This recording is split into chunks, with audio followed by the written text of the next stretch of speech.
सखर में जमीन पर कब्जे के खिलाफ महर बरादरी का बासर कब्जा माफिया के खिलाफ एहतजाजी मुजाहिरा, नारेबाजी, बाला-ए-काम से नोटिस लेकर कब्जा खत्म कराने समेत तहफ़्फ़ुज़ फराहमी का मुतालबा। मजीद जानते हैं इस रिपोर्ट में।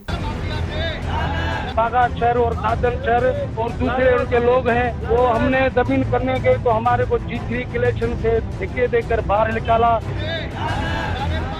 सखर के इलाके शमसाबाद के मकीन महर बरादरी से ताल्लुक रखने वाले शफकत हसीन महर अपने अजीजों के हमरा सखर प्रेस क्लब के सामने ज़रई ज़मीन पर गैर कानूनी कब्जा और जवाबदारों की जानिब से दी जाने वाली धमकियों के खिलाफ एहतजाजी मुजाहिरा किया। वो हमने जमीन करने गए तो हमारे को G3 कलेक्शन से ठेके देकर बाहर निकाला और नाराबाजी की मुजाहिरे में शामिल शफकत हसीन महर, हसबुल्ला महर और दीगर ने बताया कि शहर बरादरी के बासर जराइम पेशा अफराद जवाबदार बागोशर, दादनशर, हजारोशर, इज्जतशर और दीगर ने न्यू तालुका सखर के इलाके डरीहा में 5 एकड़ से जायद खाते वाली ज़राई ज़मीन पर गैर कानूनी कब्जा कर लिया है और मुसल्लह कारिंदे बिठा दिए हैं और शिकायत पर आए रोज हवाई फायरिंग करते हैं और संगीन नताइज की धमकियां देते हैं। वाक़े की इत्तला के बावजूद मुतलका थाने की पुलिस खामोश तमाशाई शहर बरादरी की सरपरस्ती कर रही है। मुजाहिरीन ने chief justice of Pakistan, army chief, वज़ीर आज़म पाकिस्तान, वज़ीर आला सिंध समेत दीगर बाला हुक्काम से नोटिस लेकर इंसाफ और तहफ़्फ़ुज़ फराहमी समेत मुलव्वस अफराद के खिलाफ कार्रवाई करते हुए जमीन से कब्जा खाली कराया जाए।